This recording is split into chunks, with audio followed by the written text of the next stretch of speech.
ইলমে দ্বীন শিক্ষার গুরুত্ব, কোরআন এবং হাদিসের এলেম শিক্ষার গুরুত্ব সম্পর্কে আমরা আলোচনা করার চেষ্টা করব।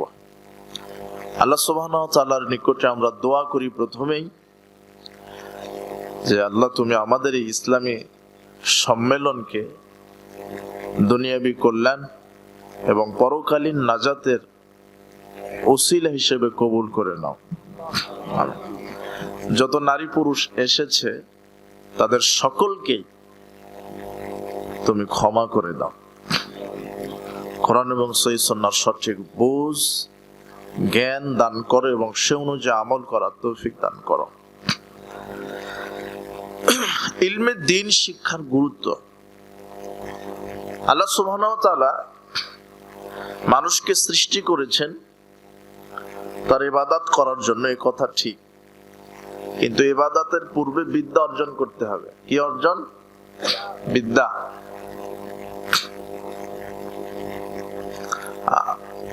আপনারা একটু ধৈর্য সহকারে বলবেন, ঠিক আছে? আমার কিন্তু সুর নেই, আমি কিন্তু ওরকম বক্তা না, ওয়াজিয়ান না যে ওয়াজ করে আপনাকে একটু মাঠ ঠিক রাখবো। মনে করবেন ক্লাসে বসে আছেন, ক্লাস দার্সে, বোঝা গেল? হ্যাঁ, ধৈর্য সহকারে আমি যে কয়েকটা কথা বলি এগুলি শোনার, বোঝার এবং মানার চেষ্টা করবেন। আল্লাহ তুমি কবুল করো, বলেন আমিন।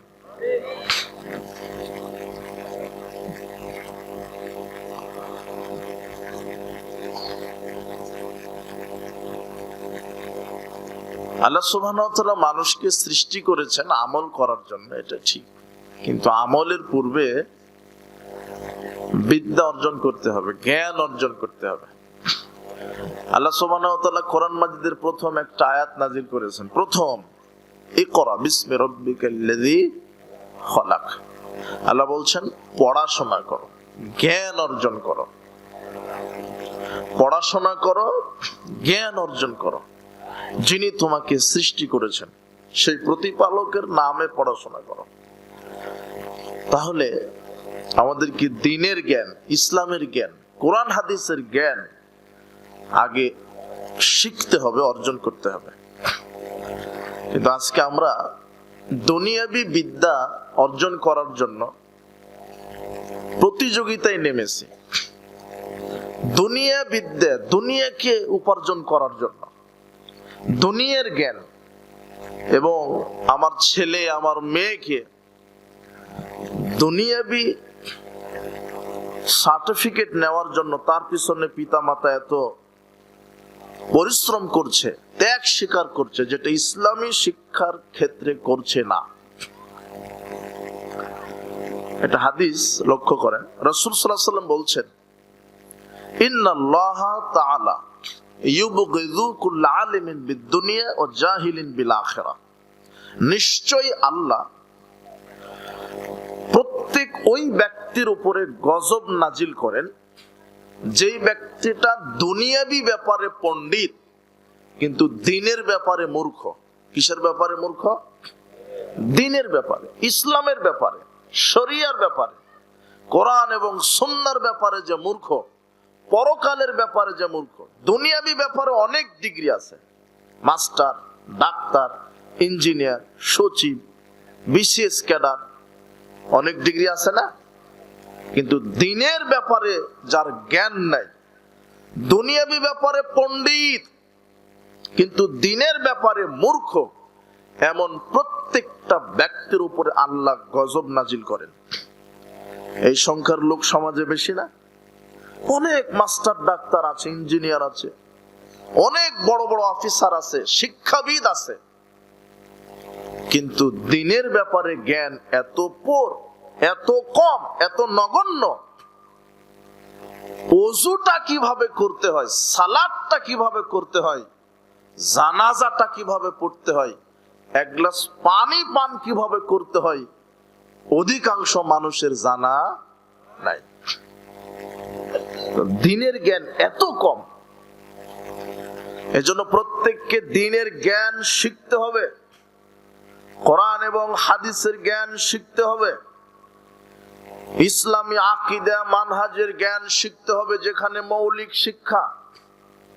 এই জন্য অভিভাবকদেরকে বলবো, যারা পিতা মাতা আছেন আজকের ইসলামী সম্মেলনে, আপনারা সচেতন হন, আপনার ছেলে মেয়েকে কোরআন সুন্নাহর শিক্ষা বিদ্যা প্রদান করুন।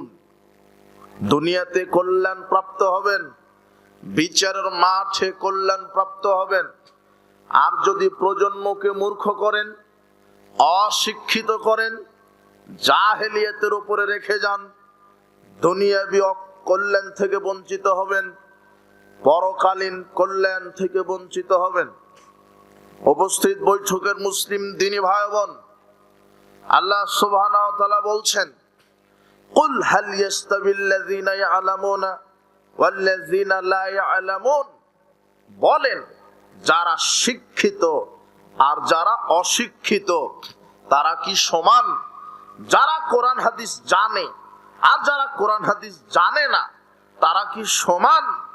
ইন্নামা ইয়াতাযাক্কারু উলুল আলবাব, নিশ্চয় শিক্ষিতা নারী পুরুষ উপদেশ গ্রহণ করে, শিক্ষা গ্রহণ করে আর জীবনে তা বাস্তবায়ন করে।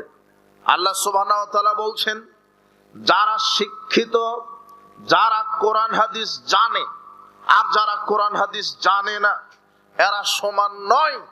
যারা কোরআন হাদিস জানে আর যারা জানে না এরা সমান নয়।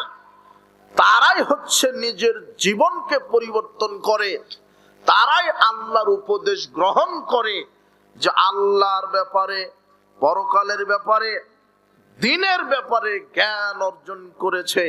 যে কোরআন হাদিস জানে, যে কোরআন সুন্নাহ জানে, যার তাওহীদের জ্ঞান আছে, আকীদার জ্ঞান আছে, আল্লাহ সম্পর্কে ধারণা রাখে, বিচারের মাঠ সম্পর্কে ধারণা রাখে, কবর, জান্নাত, জাহান্নাম সম্পর্কে ধারণা রাখে, আল্লাহ সম্পর্কে কিতাব সমূহের উপরে, ফেরেশতা মণ্ডলীর উপরে, তাকদীরের উপরে, আখিরাতের উপরে যারা জ্ঞান রাখে, যারা সালাত, সিয়াম, হজ, যাকাত এগুলোর উপরে জ্ঞান রাখে, যারা জান্নাত জাহান্নাম সম্পর্কে জ্ঞান রাখে, এরাই আল্লাহকে মান্য করে। আল্লাহ বলছেন, ইউতিল হিকমাতা মাইয়াশা, আমি আল্লাহ যাকে ইচ্ছা জ্ঞান দান করি। ওয়া ইউতাল হিকমাতা ফাকাদ উতিয়া খায়রান কাসীরা, আর যাকে আমি জ্ঞান দিই সে অনেক কল্যাণ প্রাপ্ত হয়। যাকে আমি কোরআন হাদিসের জ্ঞান দিই সে অনেক কল্যাণ প্রাপ্ত হয়। ওয়া মা ইয়াযাক্কারু ইল্লা উলুল আলবাব, শিক্ষিত নারী পুরুষ ছাড়া কেউ উপদেশ গ্রহণ করে না। শিক্ষিতা নারী পুরুষ ছাড়া কেউ ইসলাম মানে না। আপনি ইসলাম জানলে তো মানতে পারবেন, আপনি তো ইসলাম জানলে তো আমল করতে পারবেন। আপনি ইসলামের জ্ঞানই নাই, ইসলামের আদবই নাই, শিষ্টাচারই নাই, আপনি মানবেন কি করে? আল্লাহ বলছেন, যারা কোরআন হাদিস জানে তারাই তো মানে, যারা কোরআন হাদিস জানে তারাই তো মানে। দেখেন, আপনার ছেলেকে যদি আপনি কোরআন হাদিস শিক্ষা দেন তাহলে সে অনুযায়ী সে আমল করবে, আর যদি কোরআন হাদিস শিক্ষা না দেন তাহলে সে আমল করতে পারবে না, সে জাহেল থাকবে, সে অজ্ঞ থাকবে, সে মূর্খ থাকবে। এই জন্য প্রত্যেক পিতা মাতাকে সচেতন হতে হবে। আমার ছেলে মেয়েকে কোরআন হাদিসের জ্ঞান দিব, বিশ্বাস করেন মৌলিক জ্ঞান, প্রধান জ্ঞান হচ্ছে কোরআন হাদিসের জ্ঞান, ইসলামের জ্ঞান। যেই জ্ঞান আল্লাহর পক্ষ থেকে এসেছে, যেই জ্ঞান প্রচারণা করেছেন মুহাম্মদ সাল্লাল্লাহু আলাইহি সাল্লাম, মুহাম্মদ সাল্লাল্লাহু আলাইহি সাল্লাম আল্লাহর কাছে জ্ঞান ভিক্ষা চেয়েছেন। আল্লাহর কাছে জ্ঞান বিদ্যা ভিক্ষা চাইতে হয়। মুহাম্মদ সাল্লাল্লাহু আলাইহি সাল্লাম সব সময় বলতেন, আল্লাহুম্মা ইন্নী আসআলুকা ইলমান নাফিয়া, প্রতিপালক আমি তোমার কাছে উপকারী বিদ্যা চাই। কি বিদ্যা চাই? আমার কথা কি বুঝতে পারেন? এক খেয়ালে খুব মনোযোগ। মুহাম্মদ সাল্লাল্লাহু আলাইহি সাল্লাম বলছেন, আল্লাহ তোমার কাছে আমি উপকারী বিদ্যা চাই। আরেকবার দোয়া করে বলছেন, আল্লাহুম্মা ইন্নী আউযু বিকা মিনাল ইলমি লা ইয়ানফাউ, আল্লাহ আমি ওই বিদ্যা থেকে আশ্রয় চাই তোমার কাছে বাঁচতে চাই, যেই বিদ্যা উপকার করে না, যেই বিদ্যা আমার উপকারে আসবে না, সেই বিদ্যা আমি চাই না। লক্ষ্য করুন, দুটো দোয়া মুহাম্মদ সাল্লাল্লাহু আলাইহি সাল্লাম প্রায় বলতেন আল্লাহর নিকটে। এই যুবকেরা শোনো, পিতামাতা আপনি শোনেন, যারা অভিভাবক, আপনার ছেলে মেয়েকে যে কোনো মূল্যে কোরআন হাদিসের বিদ্যা শিক্ষা দিতে হবে। মুহাম্মদ সাল্লাল্লাহু আলাইহি সাল্লাম দুটো দোয়া করতেন। প্রথম দোয়া কি? আল্লাহুম্মা ইন্নী আসআলুকা ইলমান নাফিয়া। প্রতিপালক, তোমার কাছে ওই বিদ্যা চাই যেই বিদ্যা উপকারে আসে, যেই বিদ্যা ঈমানের উপকার করে, আকীদার উপকার করে, তাওহীদের উপকার করে, তোমার প্রতি বিশ্বাস আনার উপকার করে, পরকালের উপকার করে, জান্নাতের উপকার করে, এই বিদ্যা চাই, ভালো উপকার করে। আল্লাহ আল্লাহুম্মা ইন্নী আউযু বিকা মিনাল ইলমি লা ইয়ানফাউ। প্রতিপালক, আমি ওই বিদ্যা থেকে তোমার কাছে আশ্রয় চাই, আমি ওই বিদ্যা থেকে বেঁচে থাকতে চাই। ওই বিদ্যা আমি চাই না যেই বিদ্যা উপকারে আসে না। আপনি বলছেন আপনার ছেলেটা মাস্টার ডিগ্রি পাস, আপনি বলছেন আমার ছেলেটা অমুক বড় শিক্ষাবিদ। মুহাম্মদ সাল্লাল্লাহু আলাইহি ওয়াসাল্লাম বলছেন ইন্না মিন আশরাতিস সাত, কিয়ামতের আলামতের মধ্যে রয়েছে যে, কিয়ামতের আলামতের মধ্যে রয়েছে যে আয়ুরফাল ইলম ইয়াকসুরাল জাহাল, মূর্খতা বেশি হবে, মূর্খতা বেড়ে যাবে, মানুষের উপর থেকে বিদ্যাকে উঠিয়ে নেওয়া হবে। আজকে আপনাকে যদি বলি 10 বছর পূর্বে আপনার এই এলাকাতে যত শিক্ষিত নারী পুরুষ ছিল, আজকে আপনার তদন্তে কম না বেশি? হ্যাঁ, কম না বেশি? আপনার তদন্তে বেশি, কিন্তু ইসলামের তদন্তে কম। ইসলামের তদন্তে কম আছে, মুহাম্মদ সাল্লাল্লাহু আলাইহি সাল্লামের তদন্তে কম আছে। মুহাম্মদ সাল্লাল্লাহু আলাইহি সাল্লাম বলছেন কিয়ামতের আলামত, দিন যত যাবে মূর্খতা বেড়ে যাবে, জাহালাত বেড়ে যাবে, জাহেলিয়াত বেড়ে যাবে, শিষ্টাচার থাকবে না, অশিক্ষা কুশিক্ষায় ভরে যাবে, জেনা ব্যভিচার, গান বাজনা, জুয়া, আড্ডা, আপনার গীবাত, পরনিন্দা, আপনার শিরক বিদআত, চুরি, হত্যা, জুয়া, লটারিতে সমাজ একাকার হবে। মুহাম্মদ সাল্লাল্লাহু আলাইহি সাল্লাম বলছেন কিয়ামতের আলামতের মধ্যে কি রয়েছে? দিন যত যাবে মূর্খতা বেড়ে যাবে। মুহাম্মদ সাল্লাল্লাহু আলাইহি সাল্লাম বলছেন দিন যত যাবে জাহালাত বেড়ে যাবে, জাহেলিয়াত বৃদ্ধি পাবে, বিদ্যা উঠে যাবে। আপনি বলছেন কি আমার এলাকাতে 10 বছর পূর্বে মাস্টার ডিগ্রি পাস যদি 10 জন থাকতো, আজকে 100 জন আছে, 100 জন বেশি হয়েছে। আপনার তদন্ত ভুল। কে বলেছো মাস্টার ডিগ্রি পাস? মুহাম্মদ সাল্লাল্লাহু আলাইহি সাল্লাম বলছেন মূর্খতা বেড়ে যাবে। মাস্টার ডিগ্রি পাস, মুহাম্মদ সাল্লাল্লাহু আলাইহি সাল্লাম বলছেন আল্লাহ বিদ্যা ঠিক আছে, দুটাই বিদ্যা, সুবিদ্যা ও বিদ্যা, কুবিদ্যা ও বিদ্যা, তবে আমি মুহাম্মদ সাল্লাল্লাহু আলাইহি সাল্লাম আপনার কাছে কুবিদ্যা থেকে আশ্রয় চাই। তার মানে যেই বিদ্যাতে মাস্টার ডিগ্রি পাস করার পরও মুখে দাড়ি চাঁচা আছে, যেই বিদ্যাতে মাস্টার ডিগ্রি পাস করার পরও প্যান্ট টাকনোর নিচে আছে, যেই বিদ্যা মাস্টার ডিগ্রি পাস করার পরও পকেটে হাতে গাঁজা বা সিগারেট আছে, যেই বিদ্যা মাস্টার ডিগ্রি পাস করার পরেও জুয়াতে জড়িত আছে, যেই বিদ্যা মাস্টার ডিগ্রি পাস করার পরেও জেনাতে জড়িত আছে, যেই বিদ্যা মাস্টার ডিগ্রি পাস করার পরেও সুদখোর, ঘুষখোর, ইয়াবাখোর, দুর্নীতিবাজ, এরাই হলো লেটেস্ট নামের শিক্ষিত অরিজিনাল জাহেলেরা। এরা বিদ্যান নয়, এরাই মূর্খ। আল্লাহর নবী বলছেন বিদ্যান লোক উঠে যাবে, বিদ্যা উঠে যাবে, মূর্খতা বেশি হবে। ওই যে মাস্টার ডিগ্রি পাস, পকেটে সিগারেট, হাতে সিগারেট, মাস্টার ডিগ্রি পাস, দাড়ি প্রতিদিন চাচে, মাস্টার ডিগ্রি পাস, প্যান্টা টাকনোর নিচে আছে, মাস্টার ডিগ্রি পাস, ইয়াবাখোর, গাঁজাখোর, গানখোর, সিনেমাখোর, নাটকখোর, লুচ্চাখোর, হারামখোর, বেয়াদব, বদমাশ, চাটুকার, দুর্নীতিবান, হারামখোর। কে বলেছে ওকে শিক্ষিত? ও যত বড় মাস্টার ডিগ্রি হোক, মুহাম্মদ সাল্লাল্লাহু আলাইহি সাল্লাম বলছেন ও জাহেলের বাচ্চা, জাহেল একটা। এই কথা মুহাম্মদ সাল্লাল্লাহু আলাইহি সাল্লাম বলছেন। দিন যত যাবে মূর্খতা বেড়ে যাবে। কে বলেছে আপনার মেয়েটা শিক্ষিত? আপনি বলছেন আমার মেয়েটা master degree pass, English honours master. ভুল হচ্ছে, আপনার মেয়েটা মাস্টার ডিগ্রি পাস দুনিয়াবি গতিতে, আল্লাহ তাকে শিক্ষিত বলেননি। মাথার চুল খোলা আছে মানে, এইভাবে চামড়া খুলে রেখেছে মানে, সাদা চামড়া জনগণকে দেখাচ্ছে মানে কি?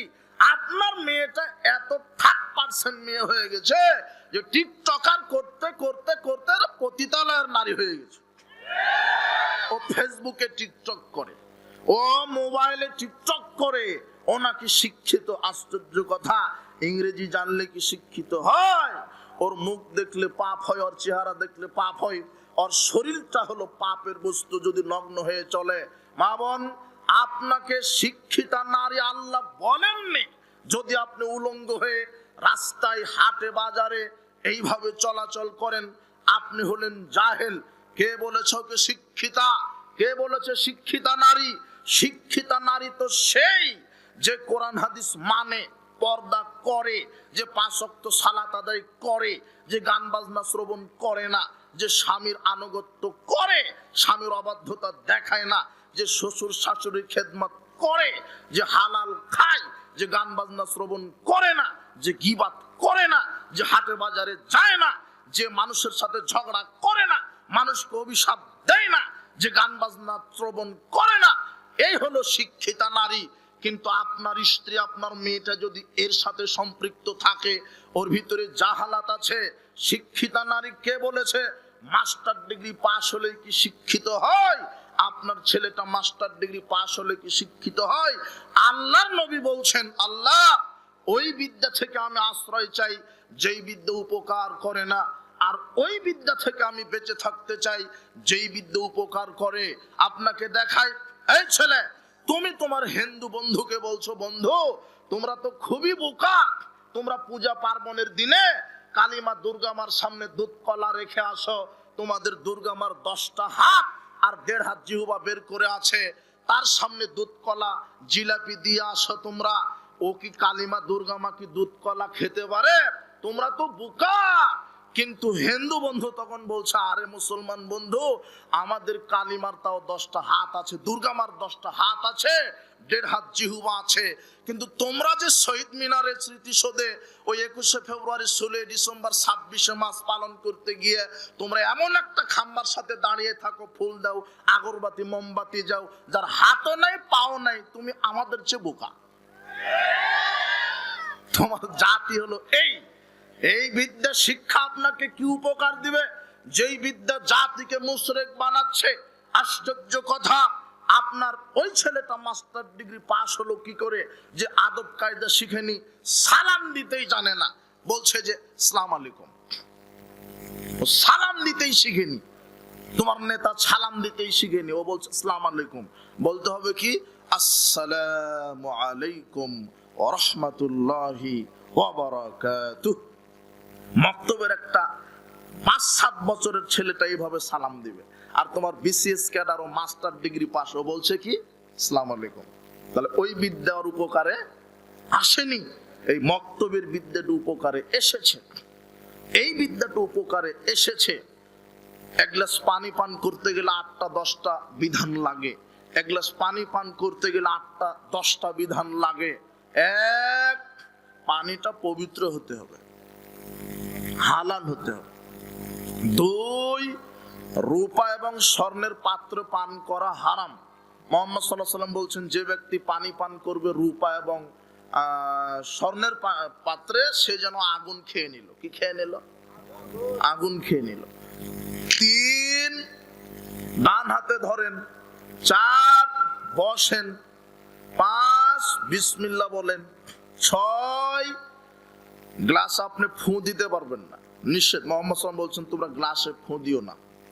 7, গ্লাসের ভিতরে নাক দিয়ে নিঃশ্বাস ফেলো না। 8, 3 শ্বাসে পান করো। 9, জগের মুখে, কলসের মুখে পান করো না। যদি পানি পান করতে চাও, জগ গ্লাস মস্ক থেকে ছোট পাত্রে ঢেলে পানি পান করো। 10, খাওয়া শেষ আলহামদুলিল্লাহ বলো। বলো তো কয়টা বিধান লাগলো? এক গ্লাস পানিতে 10টা বিধান আছে। এটা যদি কোরআন হাদিস না জানে, আপনি পানি পান করতে পারবেন না।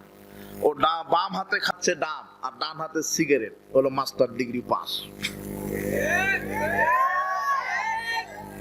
বাম হাতে কি আছে? আপেল, আর ডান হাতে আছে সিগারেট, যেটা কুকুর সিগালে খায় না।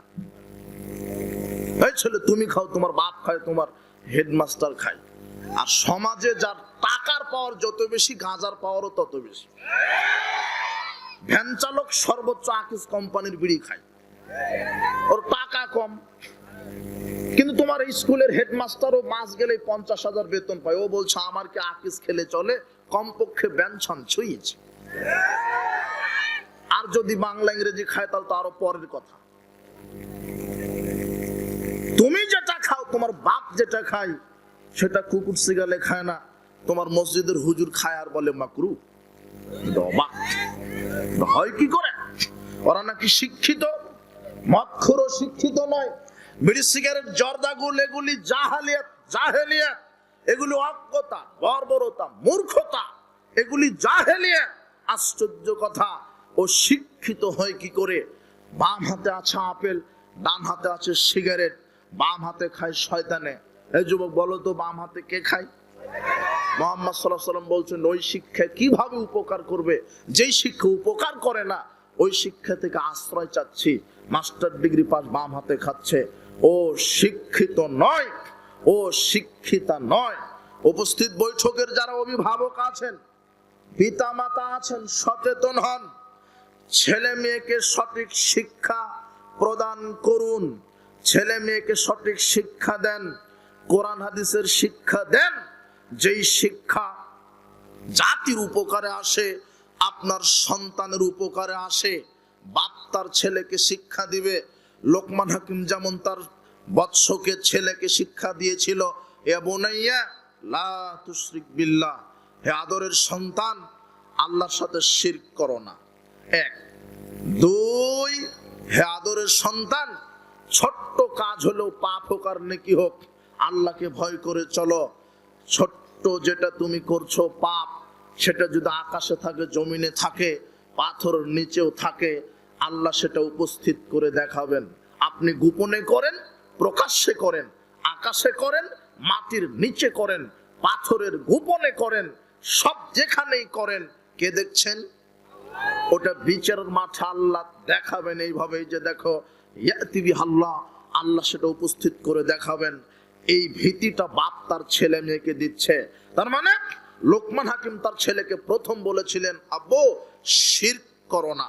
কবর পূজা শিরক, মাজার পূজা শিরক, খানকা পূজা শিরক, পীর পূজা শিরক, এগুলি শিরক, এগুলি জাহেলিয়াত। যত পীর মুরিদি ব্যবসা আছে সব জাহেলিয়াত।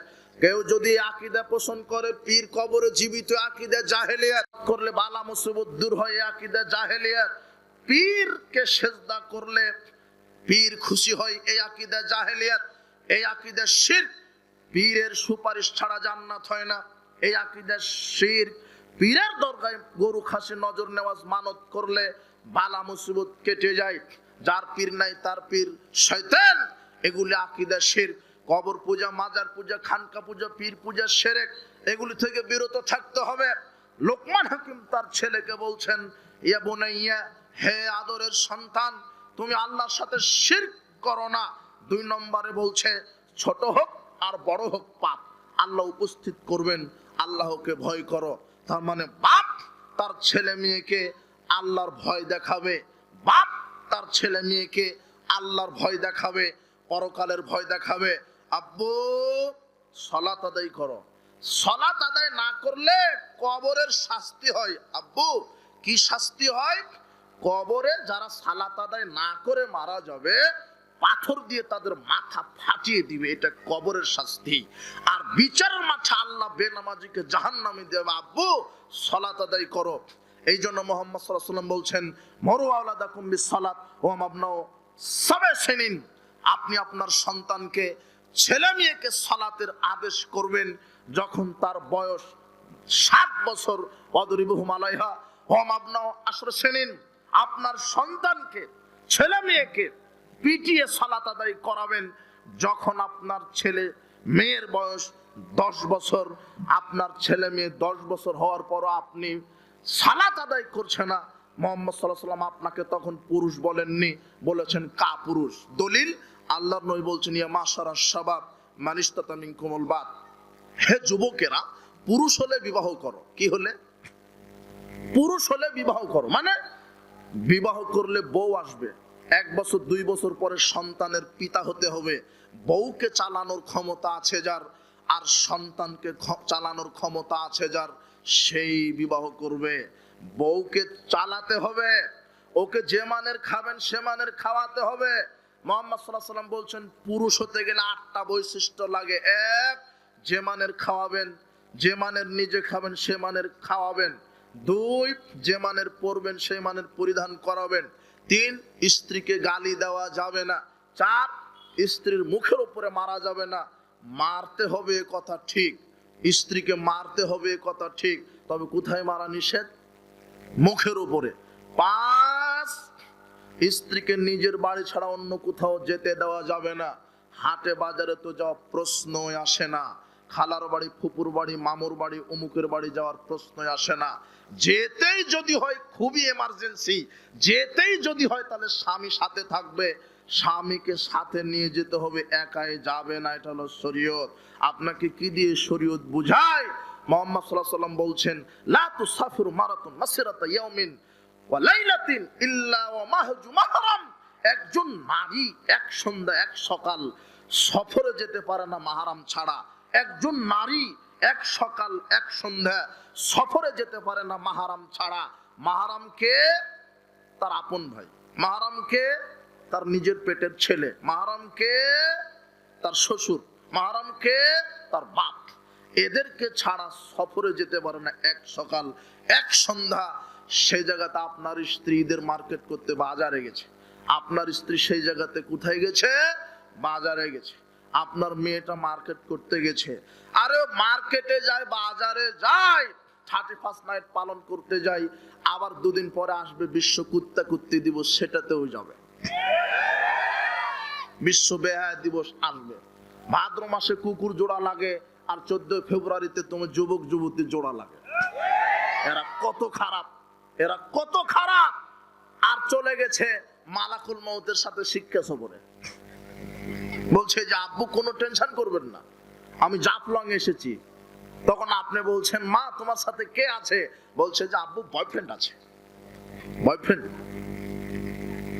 আমার শিক্ষক আছে। তোরা কি মাহারাম? একজন নারী হজে যেতে পারে না মাহারাম ছাড়া। কোথায় যেতে পারে না? হজে। তার ভাই নাই, তার স্বামী মারা গেছে, তার ভাই নাই, তার বাপ নাই, তার শ্বশুর নাই, তার সন্তান নাই, মাহারাম নাই, কোটি কোটি টাকার মালিক, কিন্তু হজে যেতে পারছে না। হজ ফরজ হয়নি, কি না থাকার কারণে? মাহারাম ছাড়া যেখানে হজে যেতে পারে না, সেখানে আপনার মেয়েটা শিক্ষা সফরে গেল কার সাথে? শিক্ষা সফরে যাওয়া নিষেধ নয়, স্বামীকে নিয়ে যাবে, তার ভাইকে নিয়ে যাবে, তার বাপকে নিয়ে যাবে। কথা বুঝেননি মনে হয়? গেল কার সাথে? তোমার বোন। তোমার বোন গেল কার সাথে? তোমার বোন কোচিং এর নামে যায় 12টার সময়তে দুপুর, আর ফিরে আসে রাত 12টায়। তোমার বাপ কিছুই বলে না, বলছে যে মেয়েটা কোচিং করছে। মেয়েটা কি করছে? 31st নাইট পালন করছে। মেয়েটা কি করছে? আজকে বিশ্ব ভালোবাসা দিবস পালন করছে। মেয়েটা শিক্ষা সফরে গেছে 2 দিনের জন্য। 6 মাস পরে মেয়েকে বিবাহ দেওয়ার পরে আকবর বিন আবেদের কাছে ফোন দিয়ে বলছেন হুজুর ফতুয়া কি? মেয়েকে বিবাহ দিলাম, 1 সপ্তাহ হয়নি, পেটে যে 4 মাসের বাচ্চা, তো এটা কি হয়েছে? তখন আমি বললাম যে মেয়েকে 31st নাইটে কতবার পাঠিয়েছেন? শিক্ষা সফরে কতবার? পয়লা বৈশাখে কতবার? বিশ্ব ভালোবাসা দিবস কতবার? বলছে যে বেহিসাব, হিসেবই নেই। কথা বুঝেননি মনে হয় কথা। পুরুষ হতে গেলে 8টা জিনিস লাগে, মুখস্থ করেন। কয়টা? 8টা জিনিস থাকলে আপনি পুরুষ। যে মানের খাবেন সে মানের স্ত্রী ছেলে মেয়েকে কি করবেন? খাওয়াবেন। 2, যে মানের পড়বেন সেই মানেরই পড়াতে হবে। 3, স্ত্রীকে গালি দিবেন না, অশ্লীল ভাষায় গালি দিবেন। অপরাধ করেছে শাসন করেন, ব্যক্তিত্ব ঠিক রেখে শাসন করেন। লাঠি ব্যবহার করতে হবে, কথা ঠিক। 4, মুখের উপরে মারেন না, লাঠি ব্যবহার করতে হবে, কথা ঠিক। মুহাম্মদ সাল্লাল্লাহু আলাইহি ওয়াসাল্লাম বলছেন আল্লে কাসাকালা বাবেক, লাঠিটা দরজার সামনে ঝুলিয়ে রাখো। কোথায়? এটা মুহাম্মদ সাল্লাল্লাহু আলাইহি ওয়াসাল্লামের কথা। লাঠিটা কোথায় ঝুলিয়ে রাখতে হবে? দরজার সামনে। আর স্ত্রী ছেলে মেয়ে সবাইকে একবার দেখিয়ে দিবেন আব্বু উল্টা পাল্টা হলে আছে, স্ত্রীকে বলবে না যে শোনো, ঠিক মতো সালাত আদায় না হলে এটা আছে, আমার অনুমতি ছাড়া যদি দরজা পার হয় তাহলে এটা আছে, দেখবেন যে সব ঠান্ডা হয়ে গেছে। এর নাম পুরুষত্ব। লাঠি ঝুলিয়ে রাখতে হবে। লাঠি ঝুলাবেন কি করে? আপনি আপনার স্ত্রী, আপনার শ্বশুর শাশুড়ির কাছে আপনি হয়ে গেছেন এখন হলো গরু ছাগলের মতো। কেন? আপনি বাজারে গেছেন গরু কিনবেন, 2 লক্ষ টাকা দিয়ে গরু কিনে এনেছেন, 2 লক্ষ টাকা দিয়ে গরু কিনে এনেছেন, আপনার গরু। যেই খুঁটিতে বেঁধে রাখবেন ওই খুঁটিতেই গরু থাকতে বাধ্য। কেন? ওটা কার গরু? যেখানে বেঁধে রাখবেন সেখানে থাকবে না গরু? যখন পানি খেতে দিবেন তখন খাবে, যখন খড় খেতে দিবেন তখন খাবে। কারণ আপনার গরু, আপনি যেভাবে চালাবেন সেভাবে চলবে। টাকা দিয়ে কিনে এনেছেন কাকে? গরুকে। এই যুবক, তোমাকে তোমার বউ, তোমার শ্বশুর আর শাশুড় কিনে নিয়েছে 5 লক্ষ টাকা যৌতুক দিয়ে। তুমি এই 3 জনের কাছে এখন গরু ছাগল। তুমি আর ওই লাঠি তুমি স্ত্রীর পিঠে পড়বে না, এখন কথা বললে তোমার পিঠে পড়বে। মানে তুমি এখন তাদের কাছে কি? গরু ছাগল। তোমাকে 5 লক্ষ টাকা দিয়ে কিনা আছে। আর বিবাহের দিনে শাশুড়ি কি শাশুড়ি, ওই লোহা স্বর্ণের আংটি, যদিও পুরুষের জন্য স্বর্ণ হারাম, তারপরও স্বর্ণের আংটি দিয়েছে। ওটা আংটি নয়, ওটা গরুর গলাশি। ওই দিন থেকে তুমি বন্দী হয়ে গেছো, আর শাশুড়িকে শক্ত কথা বলতে পারবে না। শাশুড়ি যা বলবে তাই, বউ যা বলবে তাই। 5 লক্ষ টাকা দিয়ে তোমাকে কিনে নিয়েছে, তুমি কত বড় কাপুরুষ হয়েছো। আজকে তওবা করো, ভিক্ষা করে খাবো, তাও শ্বশুরের কাছ থেকে যৌতুক নিব না। আজকে তওবা করে যাও, পুরুষ হওয়া শিখো, পুরুষ হওয়া শিখো। বিবাহের দিনে শ্বশুরকে বলা, শ্বশুর আব্বা, আপনি আপনার মেয়েকে 20 বছর ধরে প্রতিপালন করেছেন, কষ্ট হয়েছে, আমি আপনাকে একটা মোটরসাইকেল দিলাম, মেয়ের বাড়িতে যাওয়া আসা করবেন, এর নাম পুরুষ। আর তুমি হা করে আছো, আর তোমার বাপ আরো বড় হা করে আছে। অবাক। সাবধান, লাঠি ঝুলিয়ে রাখতো। পুরুষত্ব বিক্রি করা যাবে না স্ত্রীর কাছে, তাহলে তুমি গেছো। স্ত্রীকে চালানোর ক্ষমতা রাখতে হবে। মুহাম্মদ সাল্লাল্লাহু আলাইহি ওয়াসাল্লাম বলছেন যে ক্ষমতা থাকলে পুরুষ হলে বিবাহ করো। 5, নিজের বাড়ি ছাড়া কোথাও থাকতে দেওয়া যাবে না, যেতে দেওয়া যাবে না। 6, সামর্থ্য অনুযায়ী খরচ করতে হবে। শুধু সন্তান জন্ম দিলে হবে না, সামর্থ্য অনুযায়ী খরচ করবেন। যদি আপনার ছেলের মাসে টাকা লাগে 5,000, আপনি দিয়ে দিলেন 10,000, টাকা আছে, তখন আপনার ছেলে মনে করবে, বাহ, আব্বা তো দ্বিগুণ টাকা দিচ্ছে, ওই 5,000 তখন গাঁজা ইয়াবা খাবে। কথা বুঝেননি মনে হয়? আর ছেলের লাগবে 10,000, দিচ্ছেন 5,000, তখন আরো 5,000 ইনকাম করার জন্য সকল চুর হবে, ডাকাত হবে, উভয় বিপদ। এই জন্য বিচক্ষণ হতে হবে বাপকে। কথা বুঝেননি মনে হয়? ছেলের কি লাগে, মেয়ের কি লাগে, আম্মু কি লাগবে, বোরখা, আচ্ছা আমি কিনে দিচ্ছি। স্ত্রীকে বলবেন তোমার কি লাগবে, শাড়ি, আচ্ছা আমি কিনে দিচ্ছি। মেয়ে স্ত্রী বাজারে যাবে না, বেতন উঠিয়ে ইনকাম করে টাকা দিলেন আপনি, আর কাপড় পছন্দ করে দিচ্ছে দোকানদার, বলছে ভাবি এই লাল শাড়িটা আপনাকে মানাবে ভালো, এটাই মানাবে। টাকা আপনার পছন্দ দোকানদারের, আর খোঁতা মারে জনগণ। লজ্জা হওয়া দরকার। আশ্চর্য কথা, পুরুষ হন, নিজের বাড়ি ছাড়া কোথাও যাবে না। 6, সামর্থ্য অনুযায়ী খরচ করেন। 7, ওয়ালা তারফা আনহু মাসাকা আদাবান, শিষ্টাচারের লাঠি উঠানো যাবে না। এটা আগেই বলে দিয়েছি, লাঠি ঝুলিয়ে রাখতে হবে, ওটা নামানো যাবে না। আজকে গিয়ে সকালে ভালো একটা লাঠি, 1.5 হাতের একটা লাঠি ঝুলিয়ে রাখবেন। আর এই যুবক যারা বিবাহ করনি, যখন বিবাহ করতে যাচ্ছ, যাওয়ার আগে লাঠিটা ঝুলিয়ে রাখবেন। নতুন বউকে বাড়িতে ঢুকানোর পূর্বে বলবে, শোনো, এই যে উল্টা পাল্টা হলে আছে। আপনি হাসছেন কেন? এটা মুহাম্মদ সাল্লাল্লাহু আলাইহি ওয়াসাল্লামের কথা। মুহাম্মদ সাল্লাল্লাহু আলাইহি ওয়াসাল্লাম বলছেন, আল্লে কাসাকালা বাবে, লাঠি ঝুলিয়ে রাখো। লাঠি নেই বলে আপনার মেয়েটা দুপুর 12টায় বের হয়ে রাত 12টায় ফিরে আসে লুচ্চামি করে। লাঠি নেই বলে আপনার স্ত্রীটা আওয়াল ওয়াক্তে সালাত আদায় করে না। লাঠিতে সোজা। মুহাম্মদ সাল্লাল্লাহু আলাইহি ওয়াসাল্লাম বলছেন লাঠিতে সোজা করতে হবে। কিসে সোজা? লাঠি লাগবেই, কিন্তু মুখের উপরে মারবেন না। আমি মারতে বলিনি। আল্লাহ আপনার স্ত্রী, আপনাকে, আপনার সন্তানকে হেদায়েত দান করুন। ছেলেকে কাছে টেনে নিয়ে বলবেন, আব্বু এইভাবে ওযু করো, আব্বু এইভাবে সালাত, আব্বু এইভাবে পানি খেতে হয়, এইভাবে খাদ্য খেতে হয়, আব্বু পাপ করো না। আল্লাহ লিখে রাখছেন জাহান্নামে যেতে হবে। জাহান্নামের আগুন দুনিয়ার আগুনের চেয়ে 70 গুণ বেশি, 70 গুণ বেশি উত্তপ্ত। জাহান্নামের আগুন কালো, আব্বু জাহান্নামে ঝলসিয়ে দিবে সালাত আদায় না করলে। আব্বু মিথ্যা কথা বলো না, গাল চিরে দিবে আল্লাহ কবরে, পরিণাম জাহান্নাম। কোনদিন মানুষের টাকা চুরি করবে না, দুর্নীতি করবে না, জেনা লিপ্ত হবে না, গাঁজা ইয়াবা খাবে না, ছক্কা লুডু ক্যারাম তাস জুয়া খেলবে না, পরিণাম জাহান্নাম। আব্বু তোমার বাপের সমাজে সম্মান আছে, ধরে রাখো। এইভাবে ছেলে মেয়েকে নসিহত করবেন, দেখবেন যে ছেলে মেয়ে হেদায়েত পেয়ে যাবে ইনশাআল্লাহ। মেয়েকে কাছে টেনে নিয়ে আদব শিক্ষা দিবেন।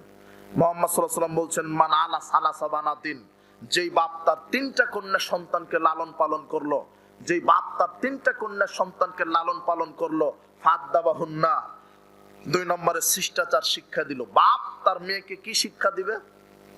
শিষ্টাচার।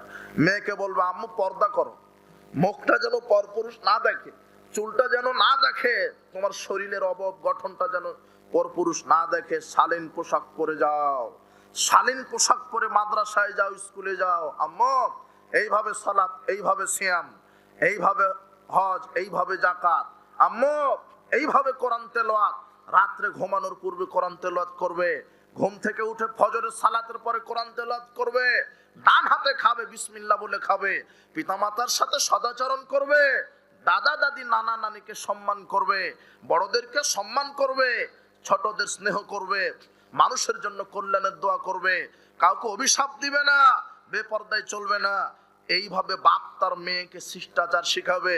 যে কোনো বাপ, যে কোনো পিতা যদি 3টা কন্যা সন্তানকে এক ছোট থেকে বড় প্রতিপালন করে, 2 এইভাবে শিষ্টাচার শিক্ষা দেয়, 3 ওয়াজাওয়াজাহুন্না, সৎ ছেলের সাথে বিবাহ দেয়।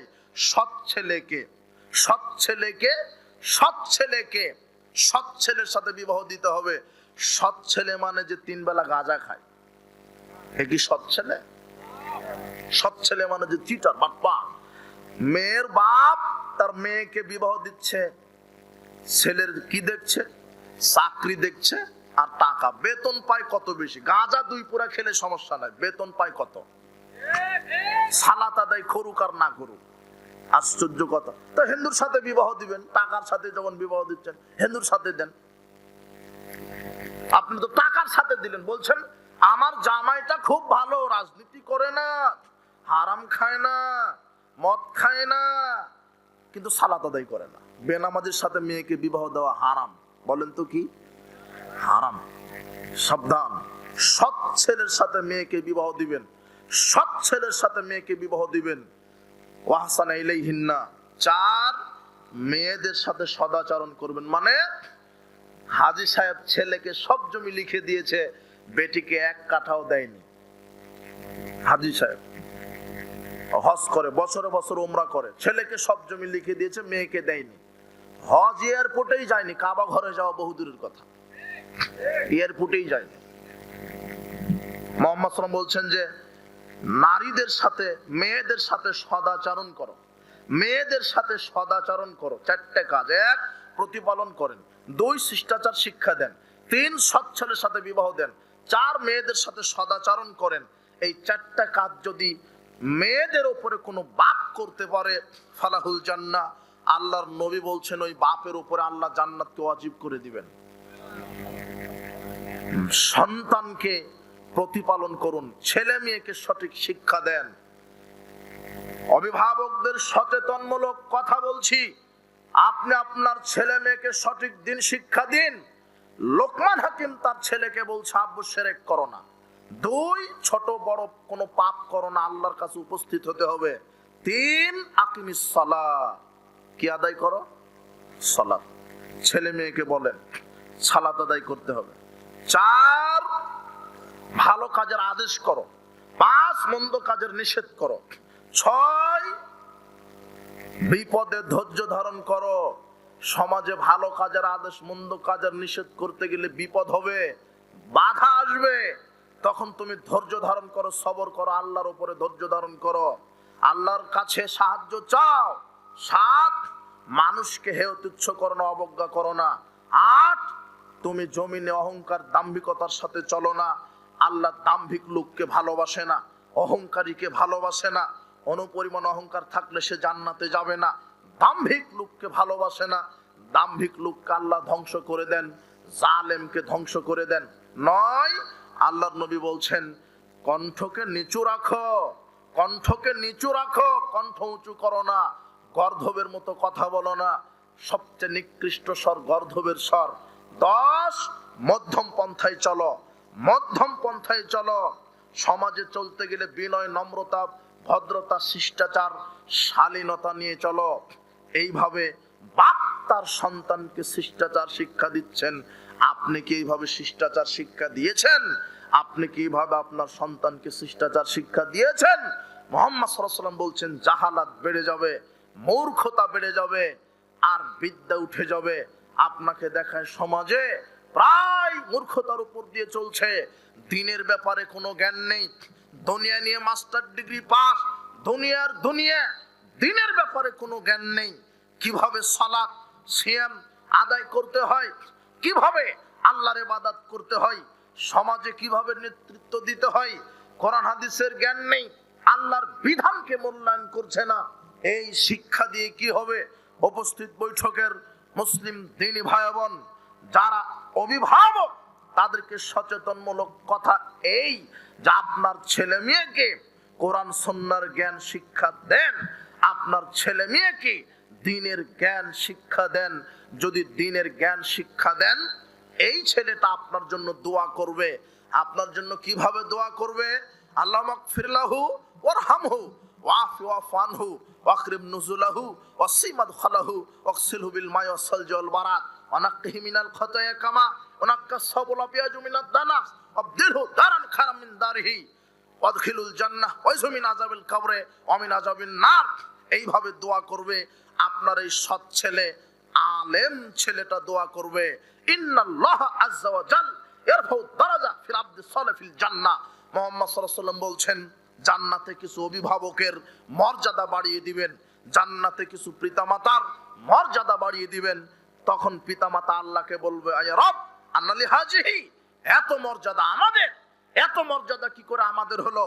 তখন আল্লাহ বলবেন বিস্তিগফার ওয়ালাদিকা লাক, শোনো, ওই যে তোমার সৎ ছেলে মেয়ে দুনিয়াতে রেখে এসেছিলে, যাদেরকে দ্বীনের জ্ঞান দিয়েছিলে, কোরআন হাদিসের জ্ঞান দিয়েছিলে, তারা তোমার জন্য, তোমাদের জন্য আমার কাছে ইস্তিগফার পাঠ করেছে, দোয়া করেছে, তাহাজ্জুদ পড়ে কবরের পাশে গিয়ে তারা তোমাদের জন্য দোয়া করেছে।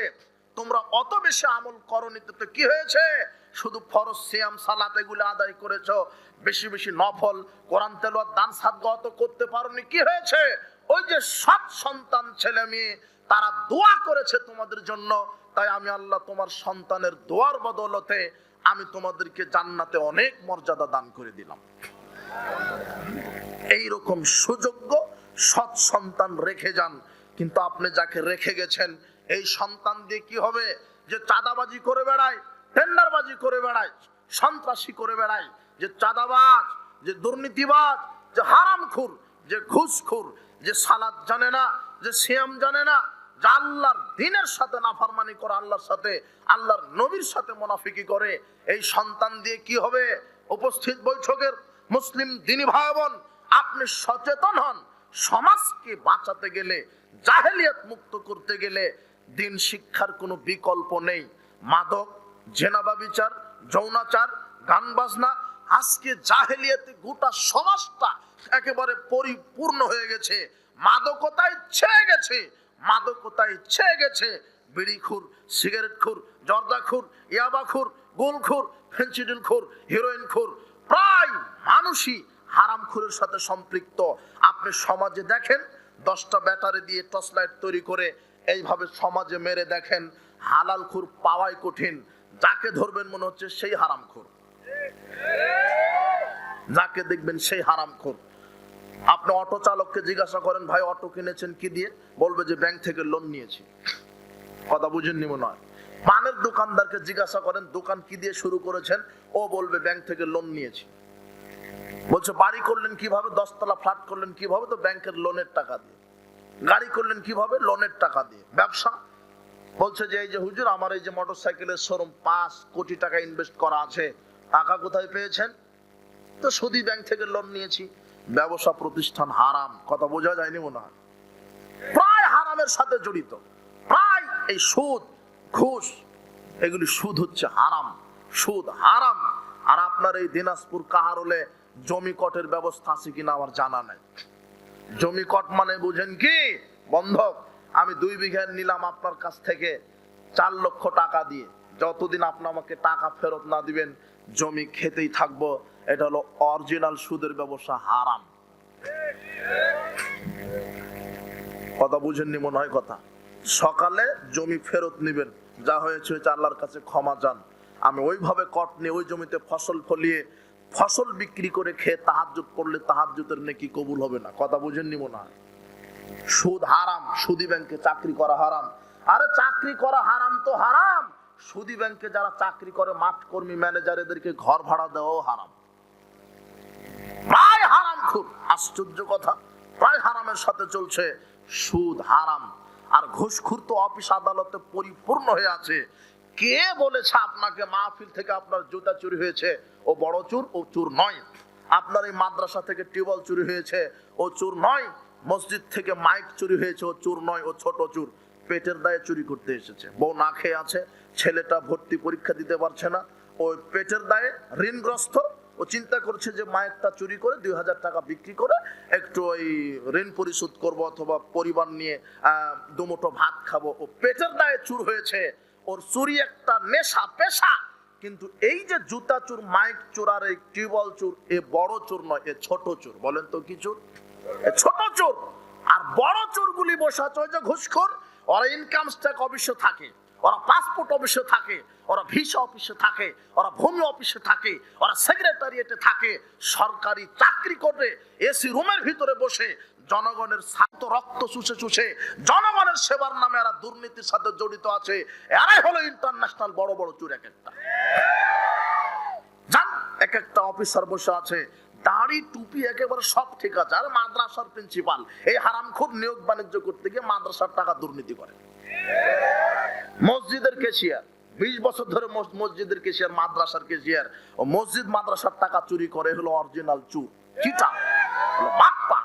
আশ্চর্য কথা, দুনিয়াটাই চিটার বাটপারে ভরে গেছে। ইল্লা মাশাআল্লাহ 2-1 ভালো মানুষ আছে যার কারণে পৃথিবী টিকে আছে। প্রায় হারামখোর, চিটার বাটপার, মিথ্যা কথায় ভরে গেছে। হাজী সাহেব কাপড় বিক্রি করছে মিথ্যা কথায়, বলছে আল্লাহর কসম তুমি এসেছো, তোমার কাছে আমি তো ব্যবসা করব না, কিনা দামে দাও। কি কিনা দাম? 3000, তুমি 3000 দাও, অথচ কিনা আছে 1000 টাকা দিয়ে। বছরে বছর উমরা করে হাজী সাহেব। কথা বুঝেননি মনে হয়। সব চিটার বাটপারে ভরে গেছে। মুরব্বী গরু বিক্রি করতে গেছে বাজারে, বলছে যে আমার গরুটা 10 লিটার দুধ দেয়। বিশ্বাস নয়, দিই, দহন করে দিই, বালতি নিয়ে আসেন। 8 কেজি হয়েছে, তো ঠিকই তো 8 কেজি।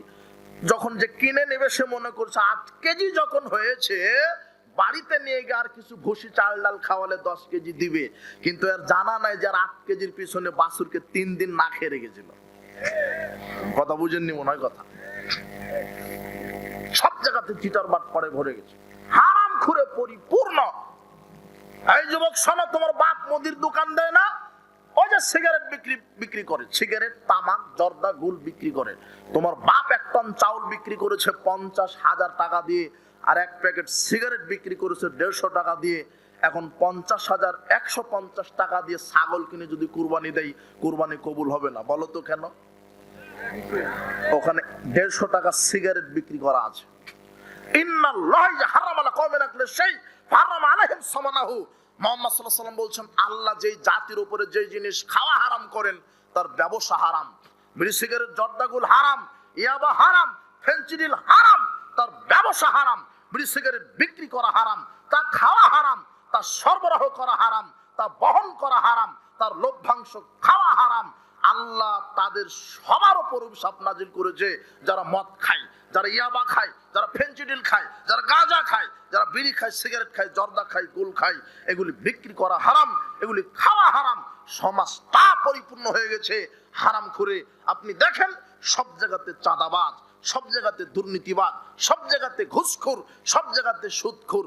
আশ্চর্য কথা, আপনাকে সাবধান করছি, ওই বিদ্যা উপকারী বিদ্যা নয় যেই বিদ্যা মানুষের উপকার করে না, যেই বিদ্যা ইমানের উপকার করে না, আল্লাহ ভীতি শিক্ষা দেয় না, এই বিদ্যা উপকারী বিদ্যা নয়। হে যুবক, তোমাকে পরিবর্তন হতে হবে। উপস্থিত বৈঠকের মুসলিম দিনী ভাই বোন, আপনি সতর্ক হন। আপনার ছেলে মেয়েকে কি শিক্ষা দিচ্ছেন আপনি সতর্ক হন। আপনার ছেলে মেয়েকে কোন শিক্ষা দিচ্ছেন? এই হারাম খাওয়া জাহেলিয়াত, গান বাজনা জাহেলিয়াত। বিবাহের বৈঠকে গান বাজালেন মানে 3 দিন পর্যন্ত বক্স বাজিয়ে বিবাহ দিচ্ছেন, এটা জাহেলিয়াত। কত মানুষ অভিশাপ দিচ্ছে আপনি জানেন? 3 দিন পর্যন্ত বক্স ডেক্স বাজিয়ে কত মানুষের ঘুম হারাম করেছেন। সবাই বলেছে আল্লাহ বিবাহ যেন 2 দিন পরে তালাক হয়ে যায়। তালাকের সংখ্যাও বেড়ে গেছে। আপনি যে হুজুর নিয়ে এসে খুতবা দিয়ে কবুল পড়ায় নিলেন, এটা ইসলামের তরিকায়। আর 3 দিন ভরে যে বাক্স বাজালেন, ওটা কার তরিকা? ওটা শয়তানের। কথা বুঝেননি মনে হয় কথা। এটা জাহেলিয়াত, গান বাজনা জাহেলিয়াত, বেপরদায় চলা জাহেলিয়াত। সাবধান। বলছিলাম দ্বীনি শিক্ষার গুরুত্ব, ইসলামী শিক্ষার গুরুত্ব। যদি ইসলামী শিক্ষা আপনার ভিতরে থাকে, আপনার ছেলে সব জানে। যদি কোরআন হাদিসের জ্ঞান না থাকে, ওই সন্তানের উপরে আল্লাহর পক্ষ থেকে গজব নাজিল হবে, অভিশপ্ত। পৃথিবীর সব কিছু অভিশপ্ত। আল্লাহর নবী বলছেন ওই ব্যক্তি অভিশপ্ত নয় যে আল্লাহর জিকির করে, যে কোরআন হাদিস নিজে শিখে আর একজনকে শিখায়, সে অভিশপ্ত নয়। সবাই অভিশপ্ত। উপস্থিত বৈঠকের মুসলিম দিনী ভাই বোন, বলছিলাম জাহালাত, জাহেলিয়াত। জাহেলিয়াত ঘরে ঘরে ছেয়ে গেছে, বেপরদা জাহেলিয়াত। আপনার পরিবারকে জাহেলিয়াত মুক্ত করুন। এই যুবক শোনো, তোমার পরিবারকে আদর্শবান পরিবার করতে হবে। পরিবার গঠন করার পূর্বে তোমাকে দেখতে হবে যে আমি কাকে বিবাহ করছি, কাকে বিবাহ করছি এটা দেখো। কেন? তুমি শুধু টাকা পয়সাওয়ালা মেয়েকে দেখে বিবাহ করো না। মুহাম্মদ সাল্লাল্লাহু আলাইহি ওয়াসাল্লাম বলছেন পুরুষেরা 4টা জিনিস দেখে নারীকে বিবাহ করে। 1, তার সম্পদ দেখে, 2, তার বংশ দেখে, 3, তার সৌন্দর্যতা দেখে, 4, দিনদারিতা। আমি মুহাম্মদ সাল্লাল্লাহু আলাইহি ওয়াসাল্লাম দিনদারিতাকে প্রাধান্য দিলাম। আমি মুহাম্মদ সাল্লাল্লাহু আলাইহি ওয়াসাল্লাম দিনদারিতাকে প্রাধান্য দিলাম। যদি দিনদারিতা না থাকে, তাহলে তোমরা দুনিয়াতে কল্যাণ থেকে বঞ্চিত হবে, ফিতনা ফাসাদে পড়ে যাবে। দিনদার নারীকে বিবাহ করতে হবে। মুহাম্মদ সাল্লাল্লাহু আলাইহি ওয়াসাল্লাম বলছেন, যখন তোমরা কোনো নারীকে বিবাহ করবে, নারীর 2টা জিনিস দেখো। কয়টা? 2টা। বোঝা যাচ্ছে না মনে হয়। কয়টা জিনিস? 2টা। 1, দিনদারিতা, 2, চরিত্র আখলাক। 1, দিনদারিতা, 2, চরিত্র আখলাক। এই 2টা দেখে নারীকে বিবাহ করো। এই 2টা দেখে নারীকে বিবাহ করো। আব্দুল্লাহ ইবনে আমর রাদিয়াল্লাহু আনহু বলছেন, রাসূল সাল্লাল্লাহু আলাইহি ওয়াসাল্লাম বলেছেন, ইন্না দুনিয়া কুল্লাহা মাতাউন খায়রুল মাতাদ দুনিয়াল মারাতুস সালেহা। সারা পৃথিবী সম্পদ, এই পৃথিবীর মধ্যে সবচেয়ে দামি সম্পদ হলো সতী সাধবী স্ত্রী। সতী সাধবী স্ত্রী। সাদ বিন আবি ওয়াক্কাস রাদিয়াল্লাহু আনহু বলছেন, রাসূল সাল্লাল্লাহু আলাইহি ওয়াসাল্লাম বলেছেন, আরবাতুম মিনাস সাআদা।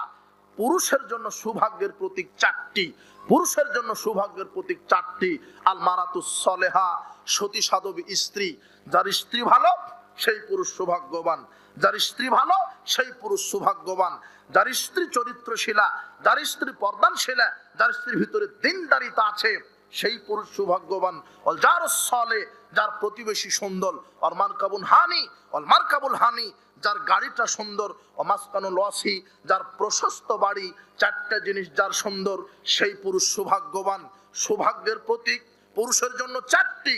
ভালো স্ত্রী। ভালো স্ত্রী মানে চোখ যেইভাবে চলে স্ত্রী সেইভাবে চলে। আনুগত্যশীল স্ত্রী। চোখ যেইভাবে চলে স্ত্রী সেইভাবে চলে। আনুগত্যশীল স্ত্রী, আনুগত্যশীলা স্ত্রী, এই স্ত্রী ভালো স্ত্রী। যে স্ত্রী পর্দা করে চলে, স্বামীর আনুগত্য করে, যে স্ত্রীর ভিতরে ইসলামী আদর্শ আকীদা মানহাজ ঠিক আছে, যে স্ত্রী ইসলামকে মেনে চলে, যার ভিতরে জাহালাত নাই, যে গানে আসক্ত নয়, নাটক সিনেমা আসক্ত নয়, গীবতে আসক্ত নয়, ঝগড়াতে আসক্ত নয়, এদিক সেদিক ঘোরাফেরাতে আসক্ত নয়, যে স্বামীকে মূল্যায়ন করে। স্বামী যেটাতে খুশি, স্ত্রী সেটাতে খুশি, স্বামী যেটাতে খুশি, স্ত্রী সেটাতে খুশি। এই স্ত্রী ভালো স্ত্রী। স্বামীর আনন্দে স্ত্রীর আনন্দ, স্বামী দুঃখ পেলে স্ত্রী দুঃখ পায়, এটাই হলো ভালো স্ত্রী।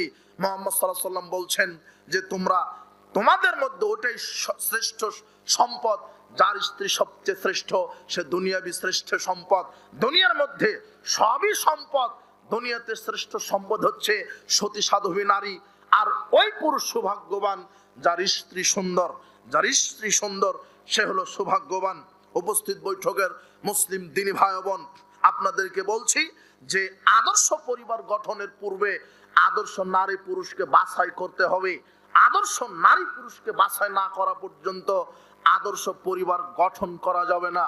পরিবারকে যে কোনো মূল্যে আদর্শ করতে হবে। এই জন্য যুবক, বিবাহের পূর্বে যাচাই করো, বাছাই করো যে তুমি কোন নারীকে বিবাহ করছো, দিনদারিতা আছে কিনা, পরহেজগারিতা আছে কিনা, পর্দা মেনটেন করে কিনা, সালাতে পাবন্দি কিনা। আল্লাহর নবী বলছেন তার বংশকে দেখো, তার মাকে দেখো, খালা ফুপুকে দেখো। মা যদি ভালো হয় বেটি ভালো হবে, মা যদি ভালো হয়, বাপ যদি ভালো হয়, বেটি ভালো হবে। তাদেরকে দেখে বিবাহ করো। উপস্থিত বৈঠকের মুসলিম দিনী ভাই বোন, মা বোনদেরকে বলছি, কোরআন মাজিদে দুইজন নারীর আদর্শ ফলো করতে বলেছেন। আসিয়ার ফেরাউনের স্ত্রী আসিয়া আর ইমরানের মেয়ে মারিয়াম, এই দুইজনের উদাহরণ দিয়েছে যারা ছিল পৃথিবীর ইতিহাসে শ্রেষ্ঠ নারী।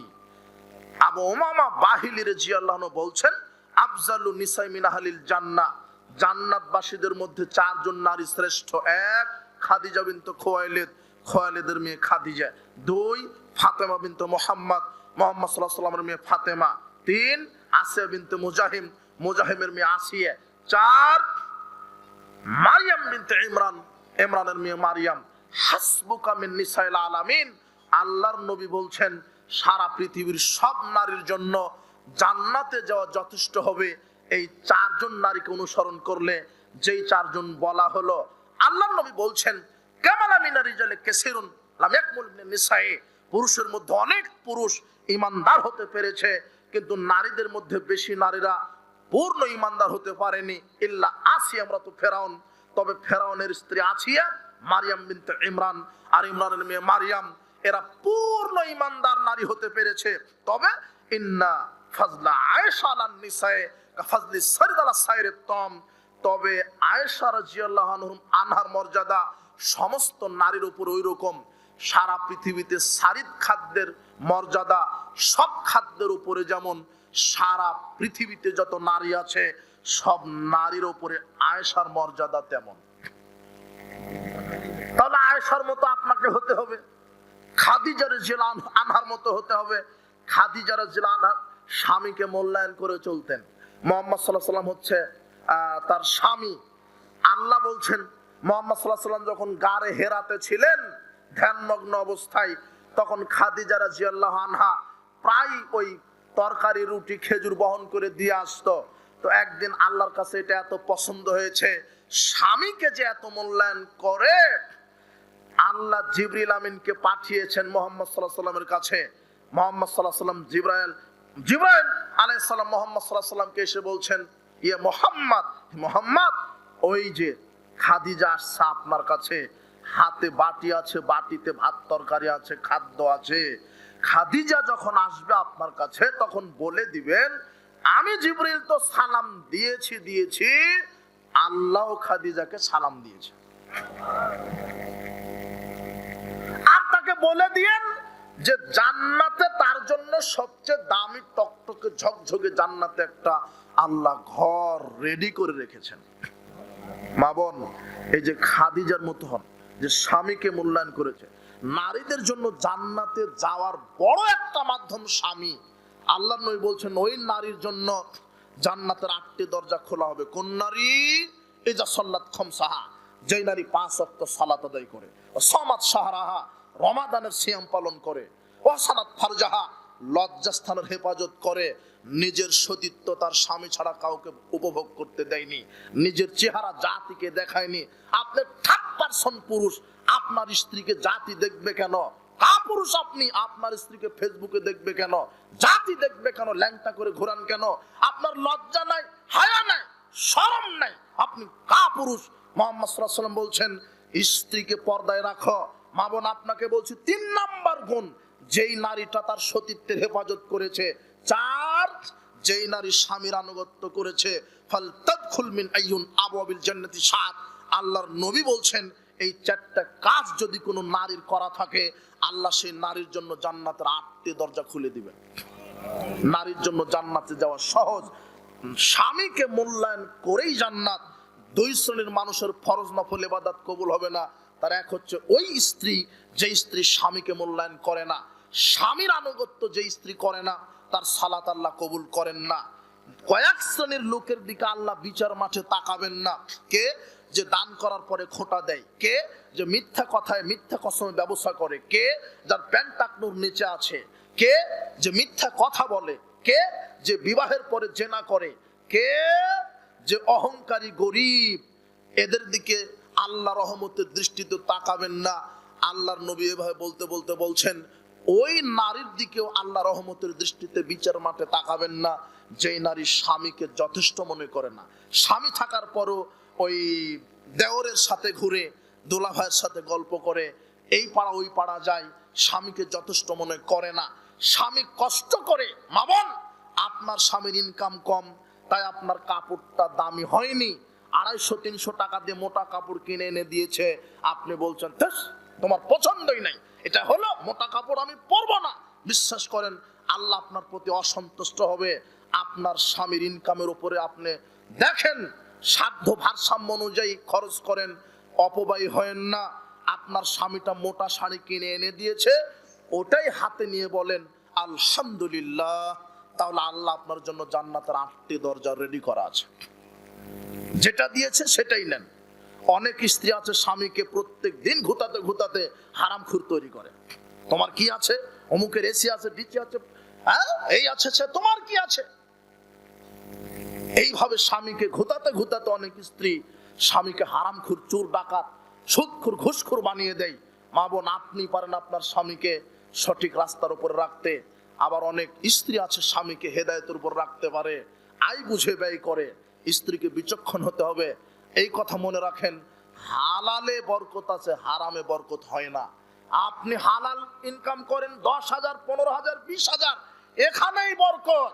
হালাল ইনকাম করেন, এখানে বরকত আছে। হারাম ইনকাম করবেন মাসে 1 লক্ষ টাকা, দেখবেন যে ঋণ ফুরাচ্ছে না, ঋণগ্রস্ত। ছেলে তো অসুখ, মেয়ে তো অসুখ, স্ত্রী পেট ব্যথা, অমুক হয়েছে, দেখা যাচ্ছে যে মাসে আরো 1,10,000, মানে 10,000, 20,000 আরো ঋণ হয়েছে। আর আপনি হালাল ইনকাম করেন, আল্লাহ বারাকা দিবেন, দেখবেন যে অসুখ বিসুখ বন্ধ করে দিয়েছে, দেখবেন যে বরকত এসেছে। হালালে বরকত আছে, হারামে বরকত নেই। হালালেই বরকত, পবিত্র রুজিতে বরকত, হারামে বরকত নেই। উপস্থিত বৈঠকের মুসলিম দিনী বোন, মা, আপনাকে বলছি স্বামীকে মূল্যায়ন করুন। শুধু কি স্বামীর হক আছে স্ত্রীর উপরে? না, স্ত্রীর হক আছে স্বামীর উপরে। স্বামী কি করবে? ওই যে বলা হলো স্বামী হতে গেলে কয়টা জিনিস লাগে? 8টা। যে মানের খাবেন ওটা খাওয়াবেন, স্ত্রীকে মুখের উপরে মারবেন না, তাকে সময় দিবেন, মূল্যায়ন করবেন, তাকে আদর করবেন। স্ত্রী আদরের বস্তু, স্ত্রী আদরের বস্তু। আল্লাহ বলছেন লিতাসকুনু ইলাইহা, সারা পৃথিবীর সব সুখ শান্তি দিয়ে রেখেছি স্বামীর জন্য তার স্ত্রীর মধ্যে। কার মধ্যে? স্বামীর জন্য সবচেয়ে সুখের জায়গা কোথায়? তার স্ত্রী। এটা কে বলছেন? আল্লাহ বলছেন স্ত্রীরা হলো আমার নিদর্শন। পুরুষের জন্য আমি আল্লাহর নিদর্শন স্ত্রী। লিতাসকুনু ইলাইহা, তোমাদের স্ত্রীর ভিতরে শান্তি আছে, তৃপ্তি আছে। আমি তোমাদের মধ্যে ভালোবাসা, দয়া সৃষ্টি করে দিয়েছি। এই জন্য স্বামী স্ত্রীর সম্পর্ক ঠিক থাকতে হবে। খালি ঘুতা দিবে শয়তান। শয়তান সমুদ্রের উপর একটা সিংহাসনে বসে থেকে তার সেনাবাহিনীকে বলায়, যা অমুককে পথভ্রষ্ট কর। সেনাবাহিনীর এসে বলে, জনাব, আমি অমুকের মধ্যে গন্ডগোল বাঁধিয়ে দিয়েছি, দুই ভাই গন্ডগোল বাঁধিয়ে দিয়েছি। না, তুই কিছুই করিসনি। আমি অমুকের সাথে অমুকের হট্টগোল বাঁধিয়ে দিয়েছি। না, তুই কিছুই করিসনি। অমুক দিয়ে চুরি করে নিয়েছে। না, তুই কিছুই করিসনি। অমুক দিয়ে জেনা করে নি। না, তুই কিছুই করিসনি। আর একজন এসে বলে, জনাব, আমি স্বামী স্ত্রীর ভিতরে গন্ডগোল পাকিয়ে দিয়েছি। তখন ইবলিস শয়তান তার সিংহাসন থেকে উঠে তাকে আলিঙ্গন করে নিয়ে বলে, তুমি কাজের মতো কাজ করেছ। তুচ্ছ কথা নিয়ে দেখেন যে তালাক। আপনি ওই মোটা কাপড়টা এনে দিয়েছেন আপনার স্ত্রী, ভাই কি পছন্দ, তোমার ভাত খাবো না। আর শয়তান বলে, দে গালি দে, দে গালি দে, তোর স্বামীকে দে গালি দে, বল তালাক চা, তালাক চা। তালাক দে, খাবো না। স্বামীও তখন বলে, যা দিলাম তালাক, 100 তালাক। কথা বুঝুননি মনে হয়? তুচ্ছ ঘটনা নিয়ে, কিন্তু তুচ্ছ ঘটনা মানে ইবলিস বলছে, বল স্বামীকে গালি দে, তোর স্বামী তোকে কিছুই দেয় না, তোর স্বামী তোকে কিছুই দেয় না, ও যে অমুককে দেয়, তোকে কিছুই দেয় না, দে গালি দে, তালাক চা, তালাক চা। এইভাবে শয়তান বলে। কথা বুঝুননি মনে হয়? ইবলিস এভাবে পাঠিয়ে দিয়েছে তার সেনাবাহিনীকে। ইবলিস তাকে আলিঙ্গন করে নিয়ে বলে, তুমি ঠিক করেছো, স্বামী স্ত্রীর মধ্যে ঝগড়া বাঁধিয়ে দিয়েছো। মা বোন, স্বামীকে মূল্যায়ন করেই জান্নাত। কাপড় মোটা দিলেও মূল্যায়ন করতে হবে, চিকন দিলেও মূল্যায়ন করতে হবে। তাই বলে শুধু স্বামীর হক স্ত্রীর উপরে নেই, স্ত্রীর হক কার উপরে আছে? আপনার স্ত্রীকে সময় দিবেন, সাংসারিক কাজে সময় দিবেন। মুহাম্মদ সাল্লাল্লাহু আলাইহি ওয়াসাল্লাম হচ্ছেন প্রেসিডেন্ট। কে? মুহাম্মদ সাল্লাল্লাহু আলাইহি ওয়াসাল্লাম প্রেসিডেন্ট, মদিনার প্রেসিডেন্ট। এরপরেও তিনি তার স্ত্রীদের সাংসারিক কাজে সহযোগিতা করতেন। কানা ফি মেহনাতি আহলি ইয়ানি খিদমাত আহলি। আয়েশা রাদিয়াল্লাহু আনহা বলছেন, আমাদের সংসারে তিনি সাধারণ মানুষের মতো কাজ করতেন, মানে ঘর ঝাড়ু দিয়ে দিতেন স্ত্রীর, একদিন সাহায্য করতেন, স্ত্রীর কাজ একটু হালকা হয়ে গেল, রান্নার কাজে সহযোগিতা করতেন। আয়েশা রাদিয়াল্লাহু আনহা বলছেন, কাপড় সেলাই করে দিতেন, কাপড়ে জুতাতে তালি লাগাতেন, বকরির দুধ দহন করে দিতেন। কে? মুহাম্মদ সাল্লাল্লাহু আলাইহি ওয়াসাল্লাম। যখন সালাতের আজান হতো তখন সালাতে চলে যেতেন। আপনি স্ত্রীর কাজে কি সহযোগিতা করেন? আপনি তো নবাবজাদা খান, আপনি ওই যে চাকরি থেকে বা মাঠ থেকে ব্যবসা থেকে এসে, কোথায় খাবার, তাড়াতাড়ি খাবার দাও, খেতে বসে ঝাল একটু কম হয়েছে, দিলেন গুষ্টি সহ গালি। তোর মা তোকে কিছু শিখায়নি, রান্না করতে জানিস না, লবণে হয়নি, কি শিখে একেবারে দিলেন গালি। আরে যে স্ত্রী আপনাকে 365 দিন রান্না করে দিল, একদিন লবণে কম বেশি হতে পারে। স্ত্রীর প্রশংসা করেন, স্ত্রীর প্রশংসা করেন, রান্নার কাজে সহযোগিতা করেন, স্ত্রীর প্রশংসা করেন, তার গুণগান গান, স্ত্রীকে সময় দেন। সাহাবীরা যখন রাস্তা রাস্তায় পায়চারি করতেন, মুহাম্মদ সাল্লাল্লাহু আলাইহি ওয়াসাল্লাম কঠোর হয়ে যেতেন। ইরজি ইলা আহলিকুম, বাড়িতে ফিরে যাও, যাও স্ত্রীর কাছে যাও, ফাকিমু ফিহিম, স্ত্রীকে সময় দাও, ওয়া মুরহুম, তাদেরকে কোরআন হাদিসের নির্দেশ দাও, ওয়া আল্লিমুহুম, তাদেরকে দ্বীন শিক্ষা দাও। স্ত্রীদেরকে নিয়ে বসতে হয়, সপ্তাহে একদিন দুদিন বসবেন, শরীয়তের জ্ঞান শিক্ষা দিবেন, আল্লাহর ভয় শিক্ষা দিবেন। ছেলে মেয়েকে নিয়ে বসতে হয়, পারিবারিক দাস দিতে হয়। আপনার ভিতরে কিছুই নেই, ও বাপ বেটা সবাই ল্যাংটা নারী নিয়ে বসে আছে, জাহেলিয়াত। বাপ আছে এক রুমে, বেটা আছে আর এক রুমে, স্ত্রী আছে আর এক রুমে, সবাই মোবাইলে তাহাজ্জুদ পড়ছে, সবাই মোবাইল, বড়ি ছড়ি সবাই। আশ্চর্য কথা, সময় দিবেন, পরিবারটাই জাহেলিয়াত। আশ্চর্য কথা, স্ত্রীকে সময় দেন, স্ত্রীর প্রশংসা করো, বেশি বেশি প্রশংসা করবেন। তোমার হাতের রান্না খুব ভালো, ভালো হোক আর না হোক, প্রশংসা করতে হবে। আর স্ত্রী যারা আছেন মহিলা, এরা বুড়ি হতে চায় না। যদি বলেন যে চুল পেকে যাচ্ছে, তাহলে অসন্তুষ্ট হবে। যদি বলেন যে চামড়া ঘুষ পড়ে যাচ্ছে, অসন্তুষ্ট হবে। খালি সৌন্দর্যতার বর্ণনা দিবেন, আয়েশা তুমি দিন দিন ডানা কাটা পরীর মতো হচ্ছ, এইভাবে বর্ণনা। দেখবেন যে আপনার সারা রাত পা টিপে দিবে। স্ত্রীর প্রশংসা, কথা বুঝেননি মনে হয়? স্বামী স্ত্রী একটু খেলাধুলা করবেন। রাসূল সাল্লাল্লাহু আলাইহি ওয়াসাল্লাম বলছেন, আয়েশা চলো তো আজকে একটু দৌড় প্রতিযোগিতা। দৌড় প্রতিযোগিতায় আয়েশা রাদিয়াল্লাহু আনহা ফার্স্ট হয়েছে। কিছুদিন পর রাসূল বলছেন, চলো তো আজকে দেখি। এই দিনে রাসূল সাল্লাল্লাহু আলাইহি ওয়াসাল্লাম দৌড়ে আগে যে ফার্স্ট হয়েছে, তখন রাসূল বলছেন, আয়েশা ওই দিনের প্রতিশোধ নিয়ে নিলাম। আচ্ছা বলতে পারেন এই মুহূর্তটা কেমন ছিল? বলতে পারেন কি? এইভাবে মূল্যায়ন করেন। কিসের মূল্যায়ন? চেয়েছেন পানি গরম ঠান্ডা নেব, ঠাক করে বলছে খালে খা, না খেলে না খা। আশ্চর্য কথা। কেন দিয়েছে? ওই যে 5 লাখের কাছে বিক্রি হয়ে আছেন, কথা বুঝেননি মনে হয়। পুরুষ হলে আর ওই কথা বলতো না। স্বামীকে মূল্যায়ন করেন, আপনি আপনার স্ত্রীকে মূল্যায়ন করেন। আদর্শ পরিবার গঠনে, আদর্শ পরিবার সেটাই যেই পরিবারে 5 ওয়াক্ত সালাত আছে। কি আছে? 5 ওয়াক্ত কি? সালাত। যেই পরিবারে পর্দা আছে, যেই পরিবার হালাল খায়, যেই পরিবারে নিয়মিত কোরআন তেলাওয়াত হয়, কথা বুঝেননি মনে হয়। এই পরিবার আদর্শ পরিবার। আপনার ছেলে মেয়েকে দিনের শিক্ষা দেন, আপনি নিজে পিতামাতা আপনারা শরীয়তের উপরে থাকুন, ইসলামের উপরে থাকুন। আল্লাহ আমাদেরকে আদর্শ পরিবার গঠনে, জাহেলিয়াত মুক্ত পরিবার গঠনে আল্লাহ আমাদেরকে তৌফিক দান করুন, আমিন। আজকের ইসলামী সম্মেলন যারা যেভাবে সহযোগিতা করেছেন, আল্লাহ তুমি তাদেরকে পূর্ণ যাজায় খায়ের দান করো। যারা এসেছেন যত নারী পুরুষ যুবক, অনেক কিশোর শৈশব লোকেরা, কিশোর যারা, আমি দেখলাম যে প্রায় 80% জনই দেখছি যুবকেরা। যুবক, তোমরা ইসলামের ছায়াতলে থাকো, জাহেলিয়াতের ছায়াতলে পা বাড়িও